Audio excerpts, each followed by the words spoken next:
So a few days ago, I finished watching Season 1 of Prime Video's Fallout, and let's talk about it. Stop! Lucy! So firstly, I want to say that I have not played any of the games of Fallout. I've never even seen a video of Fallout, so I went into this show with no knowledge of this world. So this is for people who maybe have never played the games, or even if you have played the games. I will get into that today, talk to you about world building, etc. But this is coming from someone who has never played the game, which this show should appeal to, but we're going to get into that. So, firstly, I want to say that on a technical aspect, I mean, we're talking cinematography, VFX, sound, score, etc. This is kind of stuff that you can kind of make a guess from trailers and featurettes, etc. Production design. It is all to an incredible standard, the standard that really TV should be at, especially with budget. I'm looking at Disney right now. So I have all my notes here. So again, all these technical aspects are so good. I reacted to the entirety of Fallout, so you will get those reactions when the show comes out.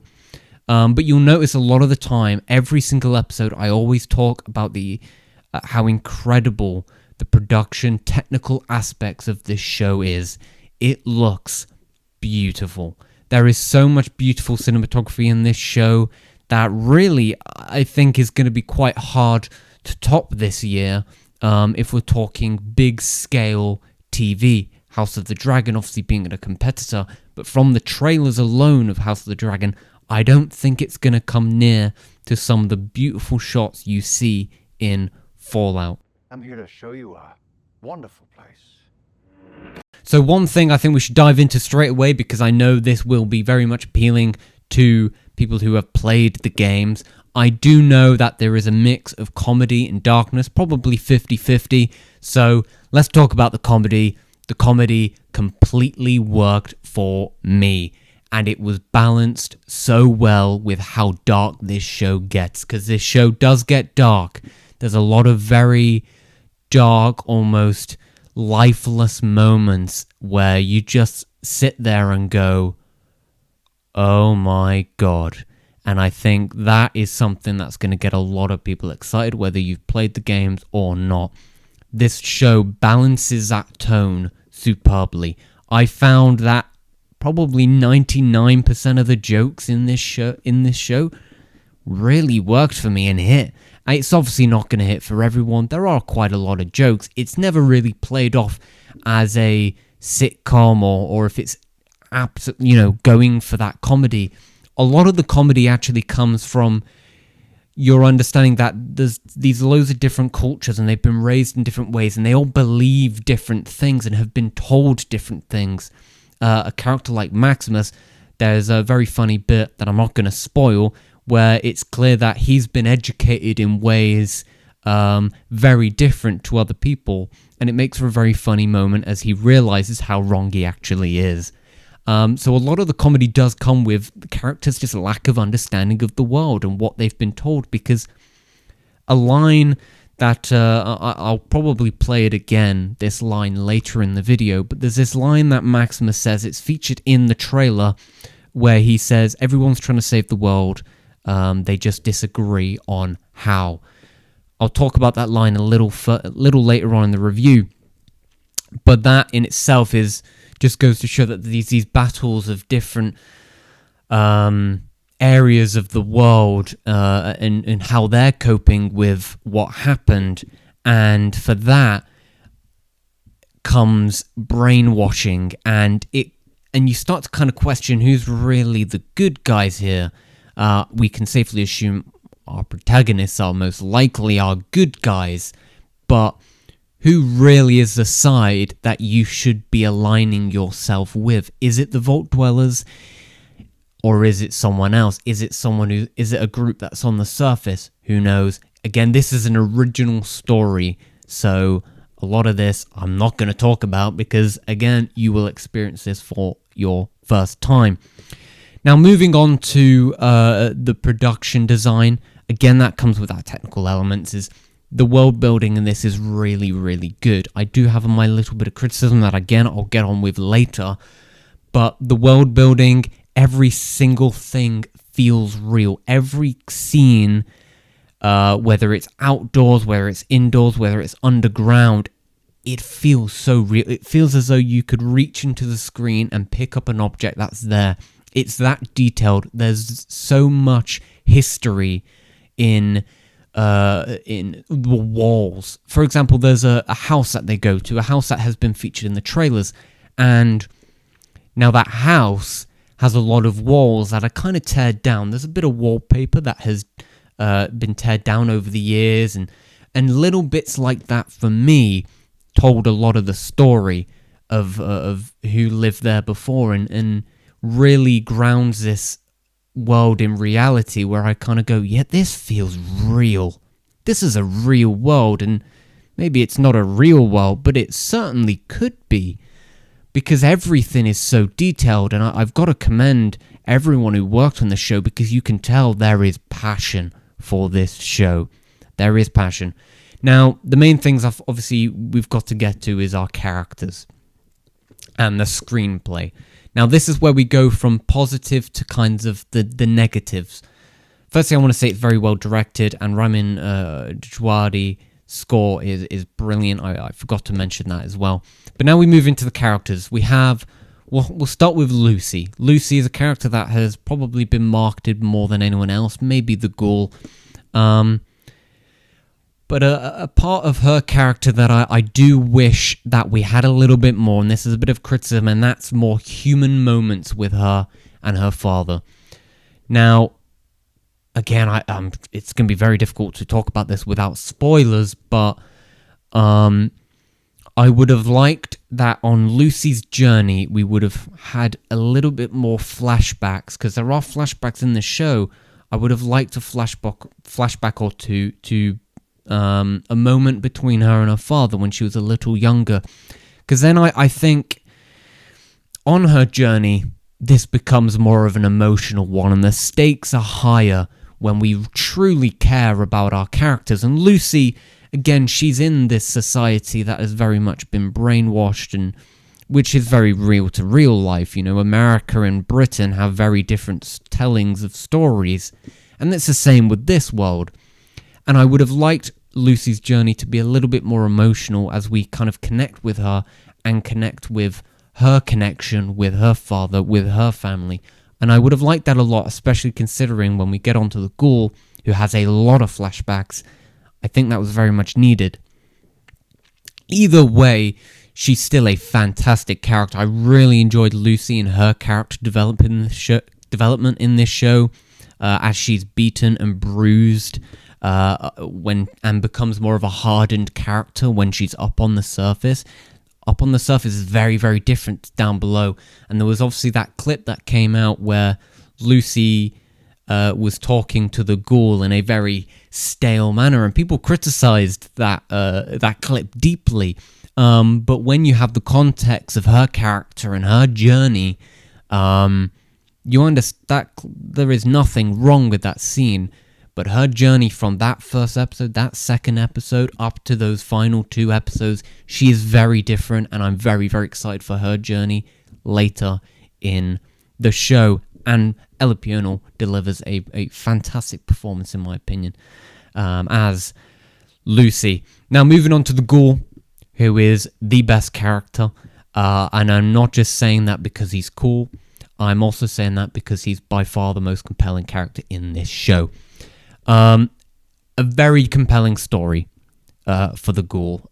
He's called Cooper Howard, I believe, whose story is very much incomplete, in my opinion. There's a lot in this season that I wish they'd delve into more. Definitely in the final episode, there's quite a lot of unanswered questions. That's a part of my criticism as well of this show, is there are a lot of unanswered questions, and I understand there's going to be a season 2, but there's this little sense of unsatisfaction when the season ends. But there's a lot of flashbacks with the Ghoul. He carries this show, and in my opinion, I think he's the main character, because he does drive this story through the present and through the flashbacks. He probably has the most screen time because of that. We get a lot of flashbacks to Cooper and his family life before the bombs go off over 200 years ago.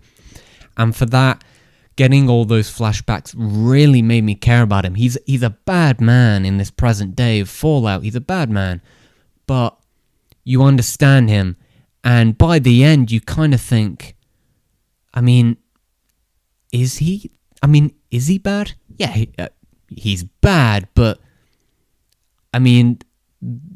look at the world we're in. The world has turned everyone mad and everyone bad. So it means that us as an audience can truly connect with this character, because now we go, well, everyone in this world is very morally ambiguous because so many people have these differentiating opinions.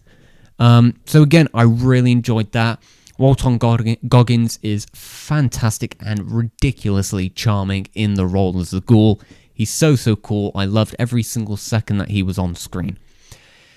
Now moving over to the Vault Dwellers story. So this film is the series is kind of in chapters. So I didn't really like this, and I feel like it's because Amazon have probably introduced ads into their thing. People can pay for Prime Video with ads or whatever, and I think it's because of that. But when we jump between the stories, it cuts to black, as if like an ad break. And I wasn't a fan of that. But what I'm saying is, each character's story is cut up into different kind of chapters. It still plays out as if it's a normal episode. I personally think if you get rid of the cut to black, nothing changes about the episode. But we follow the Vault Dwellers.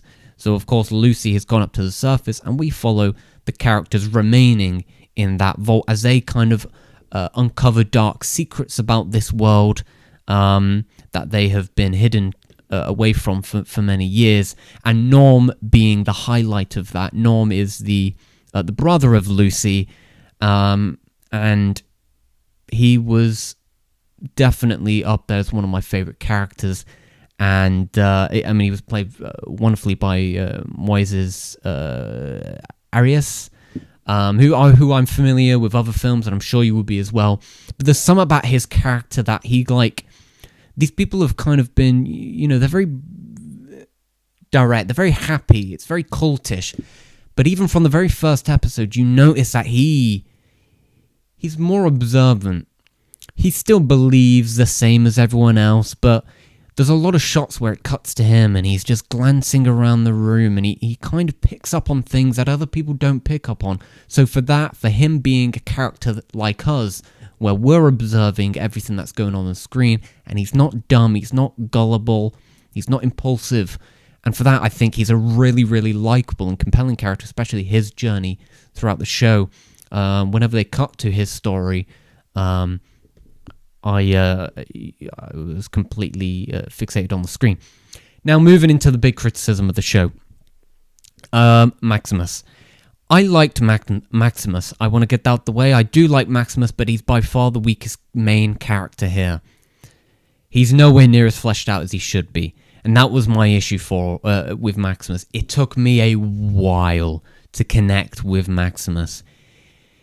He's not the best guy in the world. He is very impulsive, and he has a goal. He has one goal, and he kind of achieves it very early on, which results in him kind of turning into a bit of a child. But that's not a criticism. That's exactly who he is. He's just nowhere near as fleshed out, and his journey, I just couldn't connect with his journey because there was kind of this lack of human relatable moments with him. I just felt a lot of the time there was this disconnect between us, and he's not a great guy, but the show almost treats him as if we should care about him. But I was very confused about that. I don't know about you. When you watch the show, do you think the show was from the get-go trying to make us care about him? Because I'm not too sure. And there's a main thing that I want to talk about, and I think this is the root of the issue with Maximus, is We only get one flashback with him. However, when I say flashback, I mean flash frames.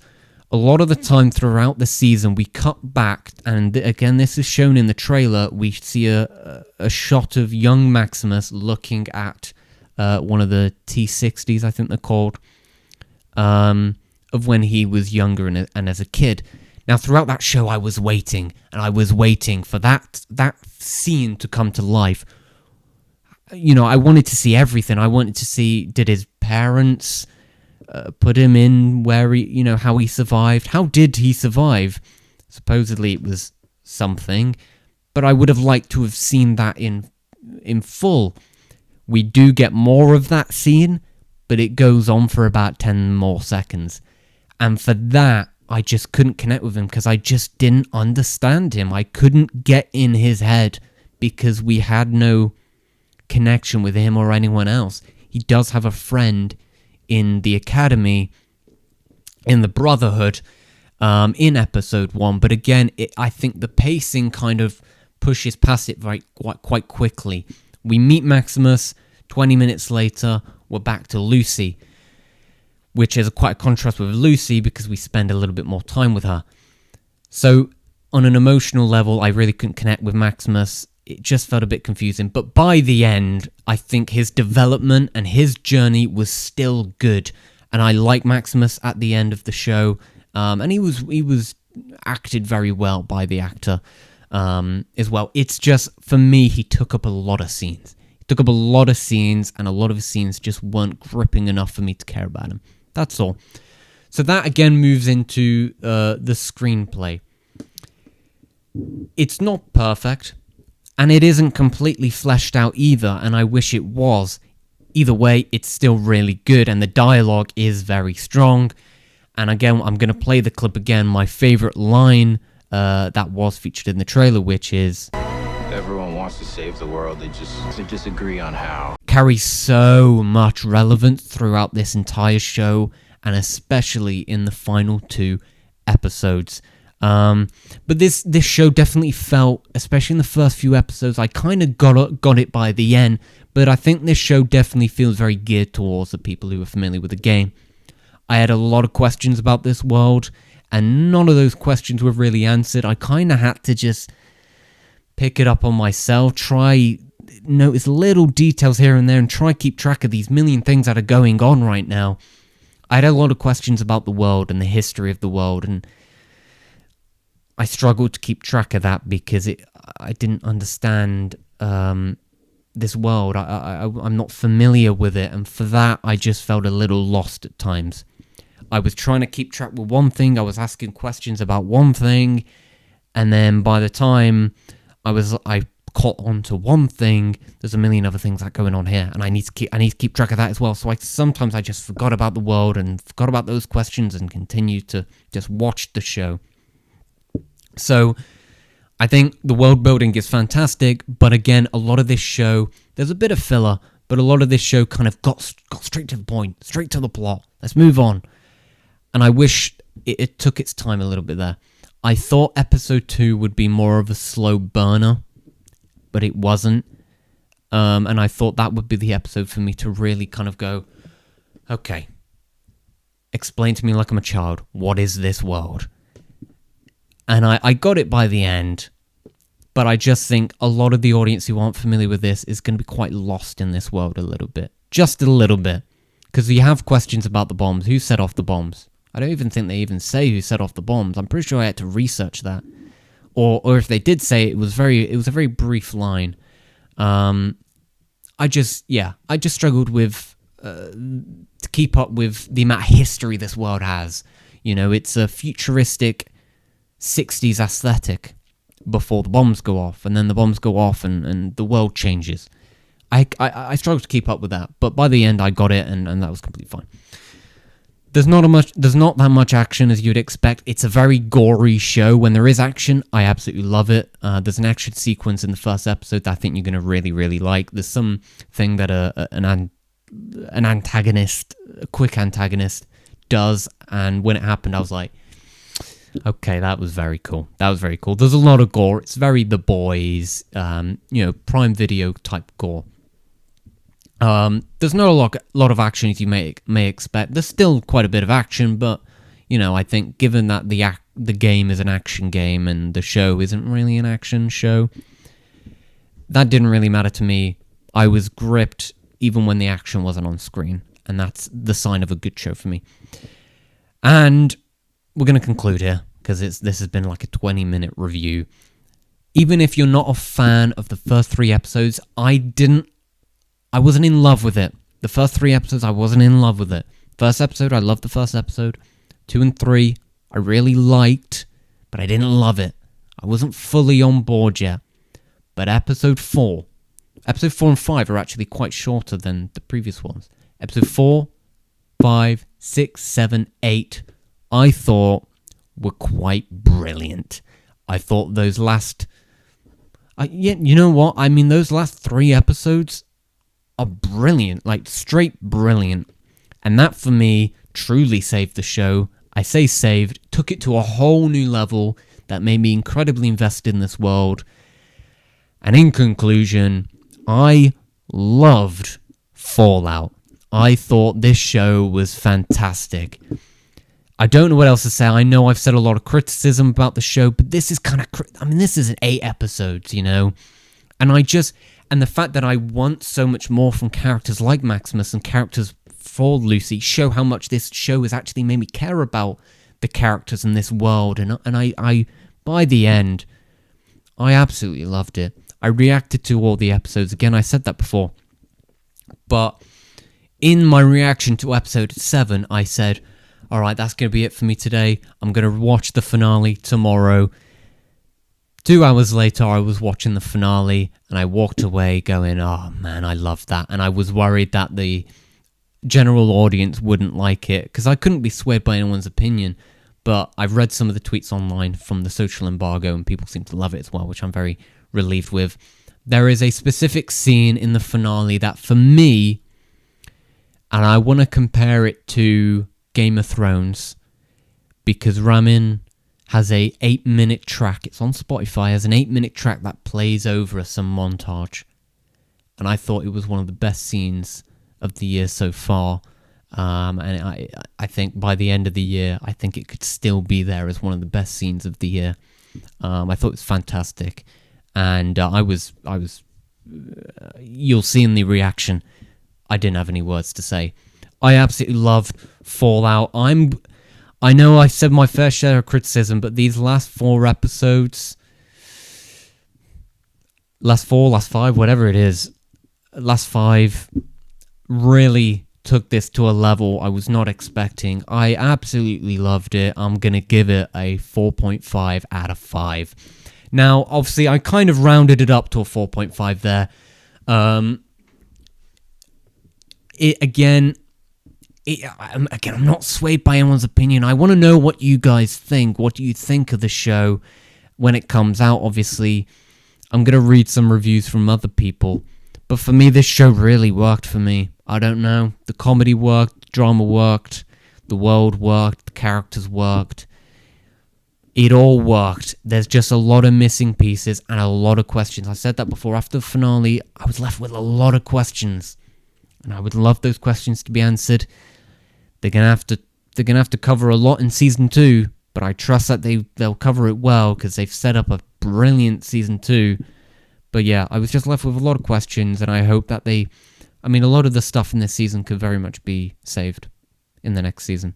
We can get more flashbacks between Maximus when he was a kid. We can get more flashbacks to Lucy and her father. We can get more flashbacks to the Ghoul. These aren't issues that can't be solved with a second season. I loved Fallout. I hope you do too. And you can check out my reactions on the channel when the series comes out. So, subscribe, like, share, comment, everything. My Instagram, Twitter, Letterboxd is down below if you'd like to follow any of them. Thank you for watching. Have a great day.